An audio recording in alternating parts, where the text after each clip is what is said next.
Juraj Slafkovsky keeps his point per game streak alive with a filthy assist, but there was a turning point in the game where he hit the post. Slovakia couldn't capitalize, that ended up with Sweden scoring a bunch right after. But it's not all bad for Team Slovakia, as Cole Caufield had his best game of the tournament with 2 goals and 2 primary assists, beating Latvia, which officially sends Slovakia to the quarterfinals versus Team Canada. Jesse, we got to get into all of that, plus a note on Cayden, Guhle's ice time, all coming up on this episode of Habs Digest, and we're not going to hesitate. We're going to get straight into this. And this Cole Caufield performance means a lot. Now, Cole Caufield has been up and down this tournament, to say the least, as we've known, right? He's had some great games, one where he scored 2 goals, player of the game. But today, Jesse, my goodness, I'm going to play this clip in full because we got full highlights of Cole Caufield today.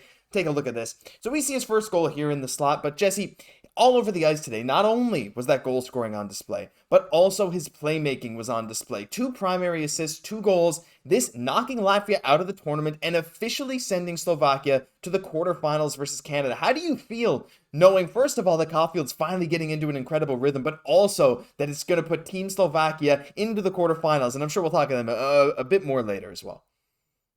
I feel relieved and a little excited to now see Cole Caufield playing with speed, because this is a little known fact. Like, he needs to play with speed to really get himself engaged in the game. He's not known as like a super speedster, but he's got some wheels, right? Whenever he's engaged, he's carrying the puck into the offensive zone. We know he's crafty. We know that he can make things happen. So he was making some great decisions very early on in this game and was really Team USA's best player, contributing on 4 of their 6 goals, right? And again, playing with the mobility, playing with the speed, but also that increased playmaking that we saw from last year, right? Like, some of these passes were just absolute beauties, just kind of ripping it from board to board, right? Tape to tape. So we see that these skills are kind of improving for him. And honestly, I am so happy to see this performance from Cole Caufield. It was awesome. He looked great on the power play. I mean, he looked great all around. Of course, USA beating Latvia 6-3. I mean, shots were 43-30. I got to say, though, Jesse, Latvia,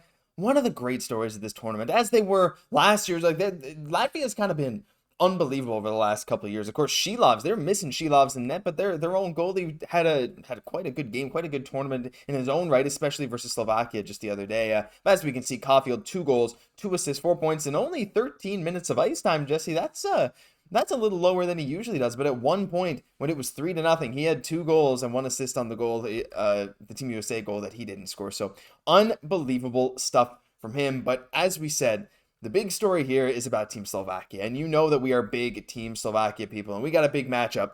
It's Team Slovakia versus Team Canada officially for the semifinals of the tournament. We'll bring up the standings.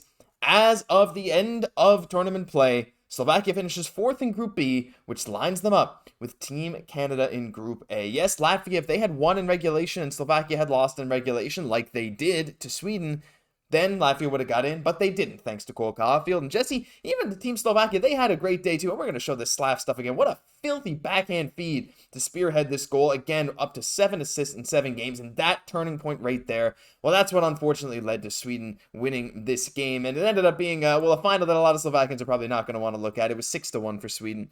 But like we said, Slafkovsky was absolutely unbelievable again. They actually switched his lines up. Now, these were not his line mates. This was just a screenshot of the score. But 22 minutes on the ice, and he was playing more with Pospisil today, Jesse. I thought it looked good today. I think I was very glad to see Slav playing with some different line mates at points in this game. Do you think that's something that maybe they'll continue to check against Team Canada, even though they lost big time today? Is maybe switching up the lines for Slafkovsky something that Team Slovakia should continue to explore?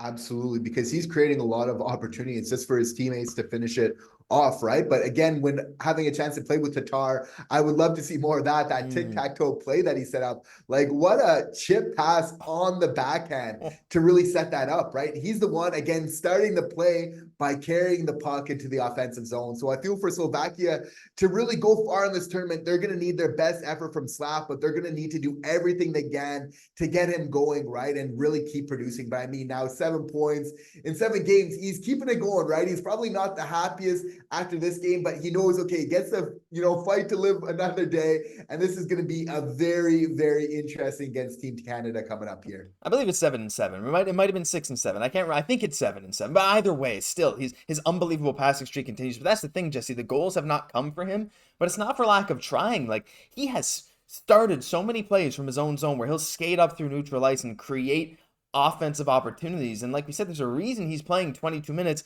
Fun fact, if Juraj Slafkovsky today versus Sweden was on Team Canada, he would have led all of Team Canada in ice time, right? Like, that's a crazy thing. Are you worried ever at all about Slav maybe playing too much, trying too hard? I don't think I am. I saw the occasional comment out there, so I figured I'd ask you, saying like, "Oh, he's playing this many minutes and he's not even scoring." Blah blah blah. It is what it is. He's had injuries in the past, but he's doing everything he can to help his country win. And every single time I see him touch the puck, Jesse, it's that drive for him that we've said every single day. And you gotta feel it going up against Nick Suzuki, going against the tournament favorites probably in Team Canada, and they've beat Team USA in this tournament. Slovakia has. I'm expecting a massive game from Juraj.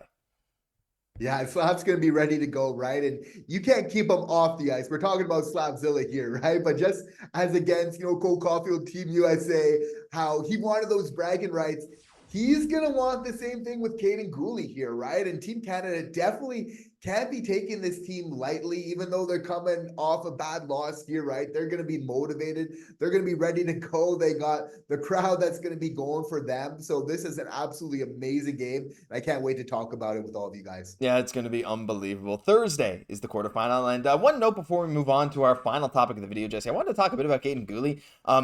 Team Canada, they won in overtime against Czechia. Another probably unnecessarily close game, like going overtime against, Czechia is no slouch. They got that home crowd behind them as well. They are an unbelievable team, but Team Canada, you want to win in regulation versus teams like Czechia and Austria. But Cayden Guhle, the reason I'm bringing him up, no, he didn't have a point. He was a +2 in a 4-3 overtime win. Great.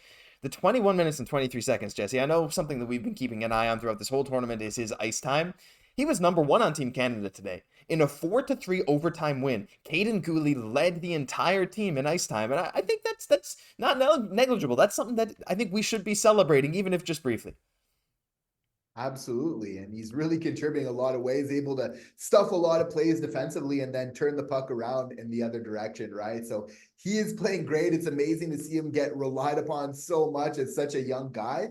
He's continuing a very strong tournament here, right? He's doing what he needs to do. So absolutely amazing to see him continuing to play amazing hockey here. Yeah, I think I actually said Slav was playing against Nick Suzuki earlier. I don't know why I said that. So if you're still watching now and you caught that, please call me out because I meant to say Cayden Guhle. My mind is on Nick Suzuki because I'm putting Slav Caufield and him together.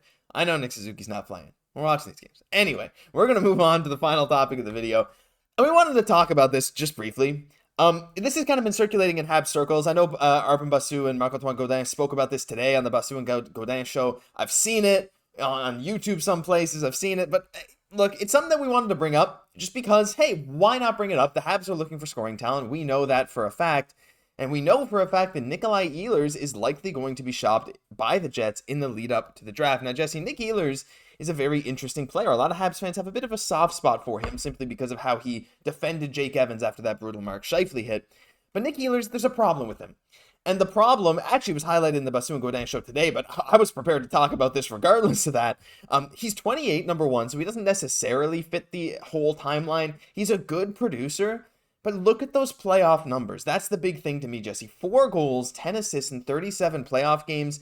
Yeah, 6 foot, 172. He has that 30, 35 goal upside when healthy. Like even a few years ago, 28 goals and 62, 21 and 47, 25 and 71. Maybe those days are gone. He's still very fast. He's still very skilled. I just feel like I wanted to ask your opinion on this because I know a lot of Habs fans have been talking. We've got messages about this kind of thing. Is he really an option to you? Because I personally, I'm part of the camp that just absolutely can't see this happening.